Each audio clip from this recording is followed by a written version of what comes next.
não ensinem outra doutrina, nem se ocupem com fábulas e genealogias sem fim, que antes promovem discussões do que o serviço de Deus. Ora, o intuito da presente admoestação visa ao amor, que procede de coração puro e de consciência boa e de fé sem hipocrisia. Desviando-se algumas pessoas destas coisas, perderam-se em obscuridade, pretendendo passar por mestres da lei, não compreendendo todavia nem o que dizem, nem os assuntos sobre os quais fazem ousadas asseverações. Amém. Irmãos, outro dia nós já estivemos meditando no capítulo 1, versículo 1 e o versículo 2, quando nós falamos aí, a tríade que sustenta o relacionamento do cristão com Deus, consigo e com o próximo. Graça, misericórdia e paz. Todo mundo está lembrando direitinho, né? E hoje nós vamos falar como preservar o amor cristão, né? Nós vemos aqui o apóstolo Paulo estava de viagem, nas suas viagens missionárias, e aí, quando ele passava ali na Macedônia, ele deixou Timóteo lá em Éfeso. Então ele estava na Macedônia, mas deixou Timóteo lá em Éfeso. E aí ele escreveu essa carta para Timóteo, né? E aí explicando, orientando Timóteo como ele proceder lá na igreja de Éfeso.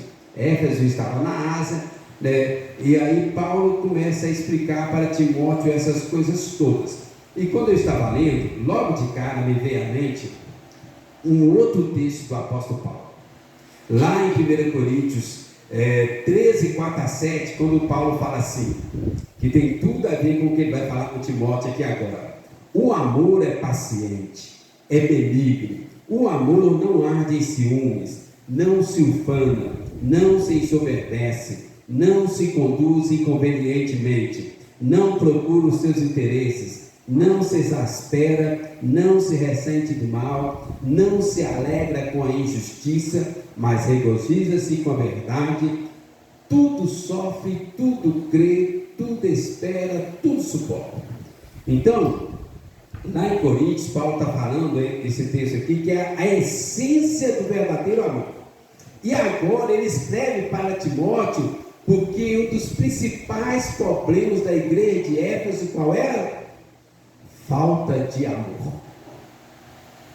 Lembra quando lá em Apocalipse o apóstolo João escreveu uma carta para Éfeso, inspirado pelo Espírito Santo, né? Jesus aparece para João as 7 cartas de Apocalipse. Aí manda João escrever para Éfeso, que é onde Timóteo está aqui também. Lembra um texto interessante lá, todo mundo vai lembrar, quando João escreve lá, o que João fala lá na carta? Tenho, porém, contra ti que abandonaste o primeiro amor. Então, um dos principais problemas ali da igreja de Éfeso era a falta de amor. Falta de amor a Deus, falta de amor ao próximo. E aí, Paulo escreve essa carta para Timóteo, dando várias orientações para Timóteo. Paulo tinha plantado a igreja ali em Éfeso, agora Paulo partiu para a Macedônia, para plantar outras igrejas, em outras viagens missionárias, e aí Paulo pede Timóteo para ir para Éfeso e cuidar da igreja de Éfeso. E o primeiro problema que nós vamos tratar é esse aqui, do versículo 3 ao versículo 7, do capítulo 1, a falta de amor. O que estava causando essa falta de amor? E como preservar esse amor ali em Éfeso? Irmãos, pasmem, sabe o que estava acontecendo? Muita discussão, muita conversa, muito debate, e aí o excesso de discussões, de debates, gerou uma falta de amor. Quanto mais eles discutiam, quanto mais tinha discussão na igreja, menos amor acontecia, né? O excesso de conversas e discussões dentro da igreja de Éfeso os levou a perder o amor cristão, perder o amor a Deus e perder o amor aos irmãos. Era muita discussão acontecendo na igreja. Então nós vamos ver aí 3 pontos, né, como preservar o amor cristão. Infelizmente a igreja de Éfeso não aprendeu.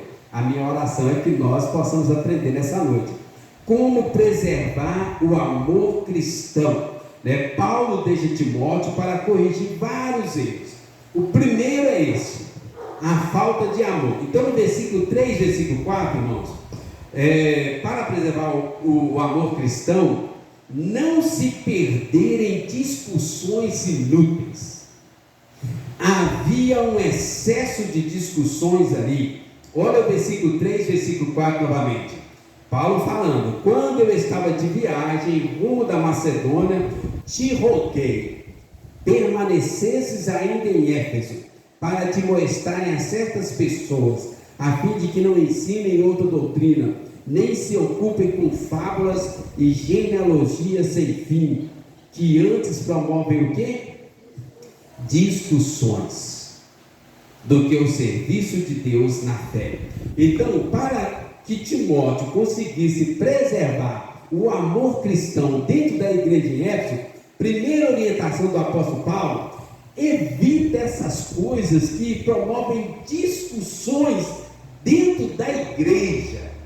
Havia um excesso de discussões, havia muitos motivos de discussões nas igrejas naquela época. Lembra que nós estamos falando aqui, olha, pouco mais de 50 anos, né, depois que Cristo morreu. Então, o cano da Bíblia ainda estava sendo discutido. Havia muitos profetas ou falsos profetas andando de um lado para o outro. Então, isso gerava muita discussão dentro da igreja. Falsas doutrinas. Ainda estavam discutindo quais eram verdadeiras e quais não eram. Fábulas, genealogias. Eu vou explicar cada um. Então havia muitos assuntos, muitos motivos sendo discutidos dentro das igrejas, que levavam a discussões, e isso esfriava o amor das pessoas. Irmãos, prestem atenção nesse detalhe. A igreja fica discutindo demais. Pode ser teologia, Israel, pode ser política, pode ser o que for. Discussão demais esfria o amor. Isso vale no casamento também. O casal fica discutindo demais. Pode ser o casal que ama o maior amor do mundo. Começou a discutir demais, esfria o amor. E aí, tinha esse problema. Tinha outro problema também. Havia muitas pessoas dentro da igreja de Éfeso falando muitas coisas e se abirrogavam como mestres. Eles se colocavam como mestres, falavam algumas coisas, e aí queria que todo mundo aceitasse do jeito deles, e aí um discutia de cá, o outro discutia de lá, e aí o apóstolo Paulo coloca Timóteo ali para corrigir essas coisas. O excesso de assuntos inúteis que promovia discussões, o excesso de pessoas que não eram presbíteros ordenados. Veja bem, eles não eram líderes da igreja. Não eram presbíteros, não eram diáconos, não eram pastores, não eram apóstolos. Eram líderes que se diziam mestres e levantavam assuntos e começavam a discutir. Ainda bem que as nossas igrejas não têm isso hoje, né? Excesso de discussões, excesso de pessoas levantando ideias inúteis dentro da igreja. E aí, Timóteo deveria corrigir o rumo da igreja de Éfeso. Então, Paulo mostra aqui, olha, nesses versículos, 3 áreas aí que Timóteo tinha que corrigir. Falsas doutrinas, no versículo 3, que fala, no finalzinho do versículo 3, Paulo fala assim, ó, a fim de que não ensinem outra doutrina.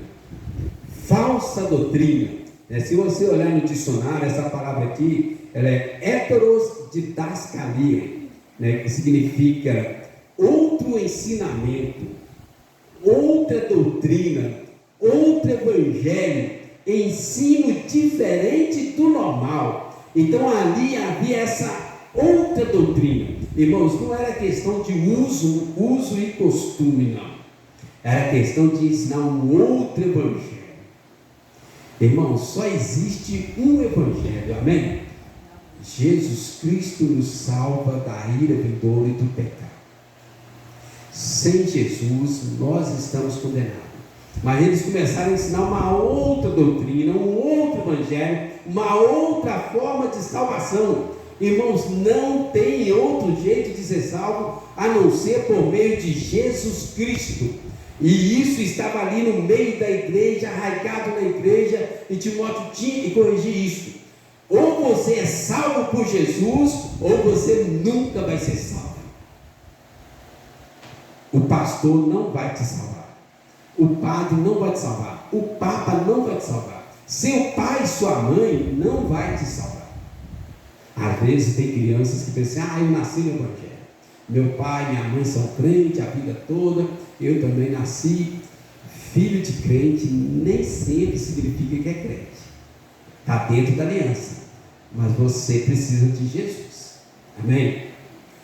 Todo mundo precisa de Jesus. O pastor precisa de Jesus, o presbítero precisa de Jesus, o diácono precisa de Jesus, os jovens, adultos, adolescentes, criança, todo mundo precisa de Jesus. Não existe outro evangelho, não existe outra forma de salvação. Mas ali na igreja de Éfeso, eles estavam ensinando isso, uma outra doutrina, significa outro evangelho no original grego. Também eles ensinavam aqui, uma outra coisa aqui interessante, tudo a ver com o nosso dia, esse aqui, e fala aqui, nem se ocupem com fábulas, né? Quando a gente era criança, a gente estava muitas histórias de fábulas, né? Mas quando eu fui olhar no original essa palavra, mitos, mentiras criadas sobre uma pessoa. É a palavra grega aqui, fábula é a palavra mitos, mentiras criadas sobre uma pessoa, fake news. Irmãos, naquela época havia muito disso, né? Se você pegar os livros apócrifos, vocês vão ver isso, são histórias lindas, maravilhosas, mas pessoas que você vê que não é inspirado por Deus. Por exemplo, tem o livro de Judite. Eu já li a Bíblia Católica toda, 2 vezes de capa a capa. Lá tem 7 livros apócrifos. Tem histórias maravilhosas para passar tempo, mas não é Bíblia. O livro de Judite é um livro muito legal, muito interessante, mas é uma mulher que gosta de falar uma mentira. E aí, assim, Deus condena a mentira. A mentira é do diabo. Mas está lá no livro, lá, Judite conta mentira para sobreviver e tal, essas coisas assim. Tem o livro de Tobias, também é uma história muito legal, dá para fazer um filme. Ia ser muito legal o filme de Tobias.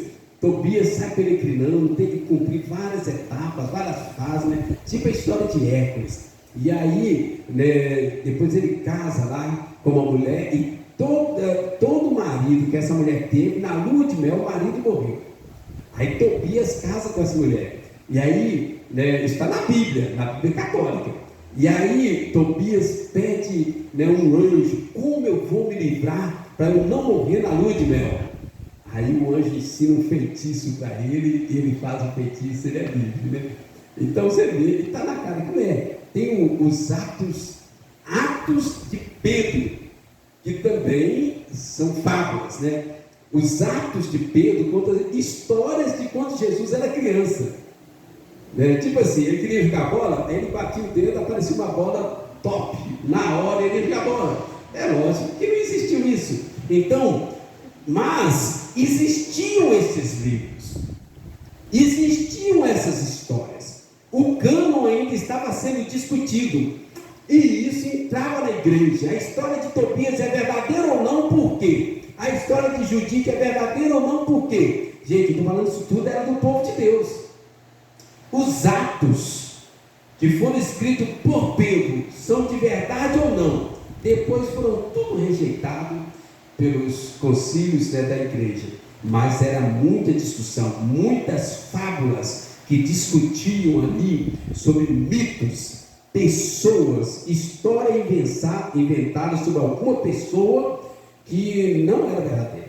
Fake news, né? E isso entrava na igreja, a igreja ficava discutindo sobre essas pessoas e acabava que a igreja perdia o amor. Já viu como é a época de política, a igreja esfria o amor? Eu sou de fulano, eu sou de Betânia, eu sou de Paulo, eu sou de Cefo, eu sou de Apolo, eu sou de Cristo, e aquela brigaiada, o amor esfria. Cada ano esfria mais. Outra coisa que então tinha outra doutrina, que era um outro evangelho, uma outra forma de salvação sem Jesus Cristo. As fábulas que eram mitos, a palavra grega é mitos, mentiras criadas a respeito de uma pessoa. Pessoas legais e interessantes, pode ler que você não vai se arrepender, mas que não era Bíblia. Tem essa história dos Macabeus, que é muito lindo, dá para fazer uma mega produção de cinema, mas não é Bíblia, tem coisas para discutir. E aqui fala mais uma outra aqui, genealogia sem fim. Alguém aqui gosta de ler genealogia na Bíblia? E eles ficavam discutindo genealogia dentro da igreja. Curiosidade, se você pegar o Evangelho de Lucas, tem lá uma genealogia de Jesus, Você pega o Evangelho de Mateus, tem uma genealogia. Quando você olha para as duas genealogias, parece muito diferente. Só que Mateus, ele pega a genealogia por parte de José, e Lucas pega a genealogia por parte de Maria. E aí, tem que juntar as duas, só que cada um olhou para um lado. Quer ver um exemplo que talvez vai dar para entender? E eles discutiam, imagina só por exemplo, aqui na nossa igreja tem 2 Ronaldo. Então, o Ronaldo é casado e tem 2 filhos, ok? Aí imagina que alguém daqui a uns anos vê lá e fala assim, olha, a Sara era filha do Ronaldo e ele era diácono. Eu disse, mas o Ronaldo era pastor. Mas o Ronaldo tem 2 filhos, e era diácono. Não, mas ele era pastor. O Ronaldo era pastor ou era diácono? É porque tinha 2 Ronaldo dentro da mesma igreja. Então dava 2 genealogias diferentes. E eles ficavam discutindo isso, como se fosse importante. E aí esfriava o amor. Irmãos, onde eu estou querendo chegar? Discussões inúteis faz o amor esfriar. Ah, pastor, eu nunca vou discutir isso. Outra doutrina, só Jesus é meu Salvador. Amém, glória a Deus. Genealogia, eu nunca vou discutir isso. Mas às vezes a gente discute por coisas menores, irmãos, é ou não é?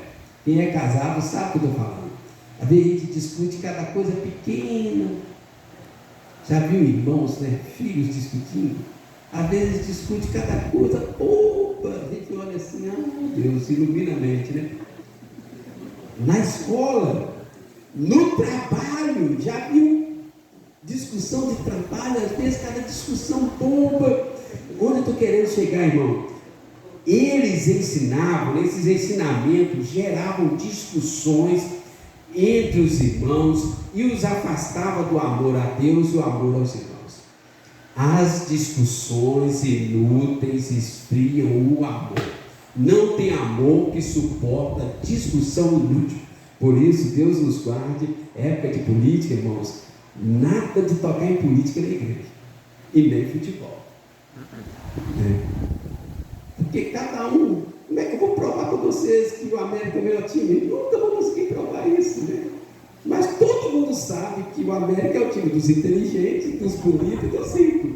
Mas a gente nunca vai provar isso para ninguém, Isso é igual fé, Ou Deus abre a mente, ou então o negócio não vai para frente.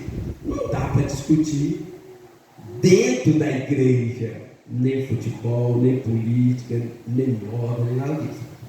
Lá no seu PV, lá na sua casa, lá no seu passeio, você pode discutir o que quiser. Mas na igreja não é feita para discutir nada. A igreja é feita para ensinar o Evangelho de Deus. E Timóteo tinha essa incumbência. Paulo fala com ele, no versículo 3, eu te deixei aí, ele fala, te roguei, permanecesses ainda em Éfeso. É como se Paulo tivesse suplicado a Timóteo, por favor, fique em Éfeso. Parece que as brigas lá eram tão grandes, havia tanta briga e tanta discussão lá naquele lugar, que Paulo teve que suplicar e implorar a Timóteo, fique em Éfeso. e admoesta. Admoestar, que é uma palavra interessante também, significa assim, dá uma ordem, dá um comando militar, uma instrução, dá uma direção para aquela igreja, para eles parar de discutir. Então Paulo suplica Timóteo, para Timóteo ficar lá em Éfeso, e fala para Timóteo: Timóteo, agora você aceitou ficar? Então você vai chegar lá como um comandante, mandando, dando ordem, colocar ordem naquele lugar, e pôr disciplina, e pôr direção, e decidir o que eles vão fazer. Então, irmãos, para preservar o amor cristão, nós temos que evitar as discussões inúteis. Discussões sobre filmes, sobre séries, sobre futebol, sobre política e sobre qualquer outra coisa dentro da igreja não é lugar de discutir. Ok? Vamos para o outro ponto aqui. Primeiro é evitar as discussões inúteis. Segundo, não se perder no orgulho. Para preservar o amor cristão, nós temos que nos livrar do orgulho. Muitas vezes o orgulho tem matado o amor cristão nas pessoas. Olha o versículo 6, versículo 7, irmãos. Fala assim: desviando-se algumas pessoas destas coisas, perderam-se em loquacidade frívola, pretendendo passar por mestres da lei. Presta atenção nessa frase. Não compreendendo, todavia, nem o que dizem, nem os assuntos sobre os quais fazem ousadas asseverações. Irmãos, entenderam? Eles não eram presbíteros, diáconos, pastores, apóstolos. Eles não eram líderes da igreja, mas eles se diziam mestres. Está aí no versículo 7, pretendendo passar por mestres. Então eles se diziam mestres ali da lei dentro da igreja, e eles afirmavam coisas que nem eles entendiam. Nem eles entendiam o que eles estavam afirmando, e faziam ousadas asseverações. Seria como se eu chegasse aqui e começasse a discutir com você sobre química, né? Ou sobre gravidez, né? E afirmar: é assim mesmo. Aí levanta uma mulher, já ficou grávida: não, pastor, isso não é bem assim. Eu disse: não é assim mesmo. Porque por causa do orgulho deles, eles falavam umas coisas assim que nem eles sabiam, e por causa do orgulho eles não aceitavam mudar o que eles tinham falado. E isso aí naturalmente esfriava o amor cristão. Irmãos, numa discussão ninguém ganha. Um sai com orgulho e o outro sai magoado, ferido. Ninguém ganha na discussão. E o orgulho estava dominando aquela igreja, né? O que eles ensinavam, aqui fala, era novidades destruidoras, né? Eles não estavam ensinando a Bíblia, eles não estavam ensinando a palavra de Deus, eram ensinos, novidades destruidoras. Irmãos, presta atenção nisso. Olha, na teologia, o que é novo não é Bíblia. Hoje em dia a gente vê muitas novidades para todo lado. Vai olhar se isso está na Bíblia. Irmão, nós já temos 2000 anos de cristianismo. Se aparece alguma coisa nova na teologia, nós temos que questionar, que perguntar, que criticar e, vou dizer mais, não aceitar. Porque são novidades destruidoras, né? E eles estavam colocando muitas novidades dentro da igreja. Essas novidades geravam discussões inúteis. Ao invés de corrigir, de ajudar, estavam esfriando o amor a Deus e o amor aos irmãos. O orgulho não deixava eles admitir que eles estavam errados. Já viu o marido assim? Ele sabe que está errado, mas o orgulho não deixa admitir que está errado. Pais não são assim, viu, filhos? Não existiria um pai desse jeito. O orgulho orgulho estava fazendo aqueles mestres da lei, que não eram oficiais colocados por Paulo. Eles se diziam mestres. Eles ensinavam coisas que nem sabiam. E o orgulho não deixava eles aceitar que eles estavam errados, né? Pessoas que tomavam decisões erradas e seguiam ensinamentos errados por causa deles. Olha aí quando fala assim, ó, loquacidade frívola, finalzinho do versículo 6, o que é isso? Se você olhar no dicionário, loquacidade frívola significa conversa inútil, conversa oca, conversa vazia, conversa à toa. Então eles viviam com conversas inúteis, o orgulho tomava conta deles, alguém falava a verdade, eles não aceitavam porque eles não tinham humildade, e aquilo gerava discussões, e o amor esfriava. Então, o orgulho esfria o amor. As discussões esfriam o amor. Nós precisamos tomar cuidado com isso. Tudo isso era resultado do orgulho, que gera conversa inútil, loquacidade frívola, que gera discussões inúteis, que afastam as pessoas do amor a Deus e do amor ao próximo. Quer ver um exemplo na Bíblia que talvez dá para ajudar a gente a entender? Certa feita, quando Davi já tinha conquistado tudo, já estava aposentado, perto da época que ele adulterou com Batseba, diz a Bíblia que o coração de Davi encheu de orgulho. E ele resolveu contar quantos soldados tinha o exército dele. Era muita gente. E aí Joabe, que era comandante do exército, falou assim: meu rei, para que o senhor vai contar os números do exército? Lembra que eles governavam sobre 12 nações. Era muita gente. Isso beirava a casa dos milhões. Naquela época a gente não tinha essa forma de hoje de contagem. E aí Davi disse: eu quero saber o tamanho do meu exército, para ver se tem algum exército que pode competir comigo. Aí Joabe disse: meu senhor, nós sabemos que todas as vitórias que nós tivemos por causa de Deus. É Deus que nos abençoa, é Deus que nos dá vitória, é Deus que vai à frente do nosso exército, é Deus que derrota os inimigos, é Deus que abre as portas e fecha as portas, é Deus. Sem Deus não adianta o tamanho do exército.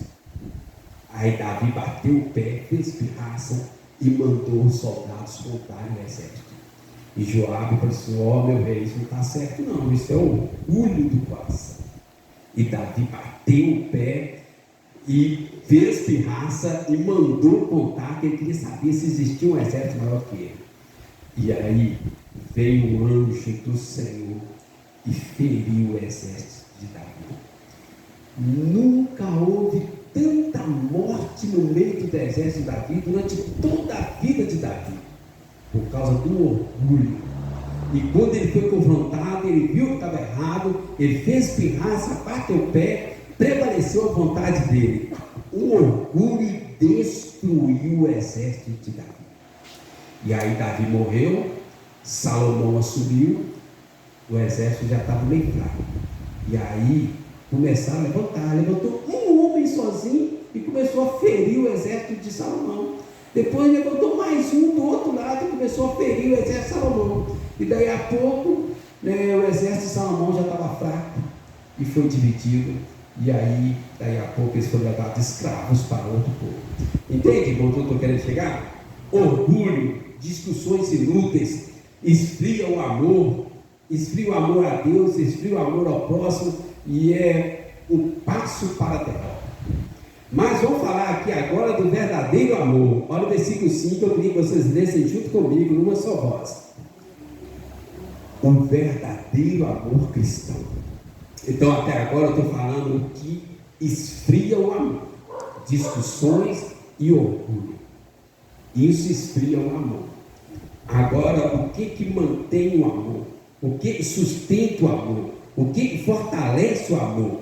Versículo 5, vamos ler uma só voz? Ora, o intuito da presente admoestação visa ao amor, que procede de coração puro, de consciência boa e de fé sem hipocrisia. Entenderam? Não basta evitar discussões, não basta evitar o orgulho. Você precisa disso aqui, um coração puro que se origina de uma consciência boa e uma fé sem hipocrisia. O que ele está querendo dizer? O objetivo de Paulo em deixar Timóteo em Éfeso era para corrigir o rumo dos irmãos daquela igreja. E para corrigir o rumo ali do amor que estava esfriando, que já tinha sido condenado lá em Apocalipse, né? Que perdeu o primeiro amor, agora Paulo dá a dica para Timóteo. O que é um amor cristão de verdade? Então ele fala aqui, ó, um amor que procede de um coração puro, uma consciência boa, de uma fé sem hipocrisia. A palavra amor aqui nós conhecemos bem. É a mesma palavra que é usada para Jesus e para Deus na Bíblia. Quando fala assim, porque Deus amou ao mundo de tal maneira. Quando fala lá em Romanos 5:8, né? Mas Deus prova o seu amor para conosco pelo fato de ter Cristo morrido por nós e nós ainda pecadores. Irmão, deixa eu explicar isso para os irmãos entenderem direitinho o que é esse amor aqui. Lá, quando foi escrita a Bíblia, no original grego, existia 3 palavras para amor. A palavra filéu, que é um amor de amigo, né? Eu amo o Alisson, né? Todo mundo entendeu o que eu quis dizer. Amor de amigo. Eu gosto do Alisson. Nós temos uma amizade. Tem a outra palavra eros, que é o amor de um homem para uma mulher. Eu amo a Sandra. Vocês percebem logo, se eu falar eu amo a Sandra, eu amo o Alisson, são 2 palavras diferentes. O amor de um amigo, palavra filéu, amizade. O amor de um homem para uma mulher, eu amo a Sandra, palavra eros, né? É outro amor. E aqui tem uma outra palavra que vocês conhecem, ágape, que é o amor de Deus, o amor que vem de Deus, o amor de Jesus, o amor que flui da igreja, palavra ágape, que significa, né, se você olhar no dicionário, amor sacrificial, amor de Deus, amor que tudo crê, tudo espera, tudo suporta. Essa palavra amor de sacrifício, aquele amor que você dá sem esperar nada em troca, um amor que coloca o outro em primeiro lugar. É este amor que tem que fluir no meio de nós. Na igreja de Éfeso estava faltando esse amor. Nós precisamos resgatar esse amor sacrificial, um amor que coloca o outro em primeiro lugar, o amor que se doa. Resgatar esse amor no casamento, na família, na igreja e aonde Deus nos colocar. Amém? Então ele fala que esse amor ele vem de um coração puro, que significa que deve vir do interior, não pode ser manchado pela hipocrisia, pelo pecado, pelo fingimento, pela dissimulação. Existe amor dissimulado? Existe amor fingido? Existe amor interesseiro? Até pode chamar de amor, mas não é o amor que está na Bíblia. Entendeu? Às vezes a pessoa tem isso tudo aí, fala que ama, mas não é um amor verdadeiro. Aí fala assim, uma consciência boa, né? Uma consciência reta, santa, que não pode ter culpa, não pode ter mentira, não pode ter dubiedade. A consciência tem que estar boa. Então um amor, um coração puro, uma consciência boa, uma fé sem hipocrisia, uma fé sincera, sem falsidade, sem disfarce, sem manipulação. E aí o amor vai fluir no meio da igreja. Um amor sacrificial que coloca o outro em primeiro lugar, Coração puro, consciência boa, uma fé sem hipocrisia. Amém? Então, para concluir, eu queria que você guardasse isso. O amor cristão deve evitar discussões inúteis. Discussões inúteis não levam a lugar nenhum. O amor cristão, ele flui de um coração puro, consciência boa, fé sem hipocrisia. O amor cristão não tem orgulho no coração.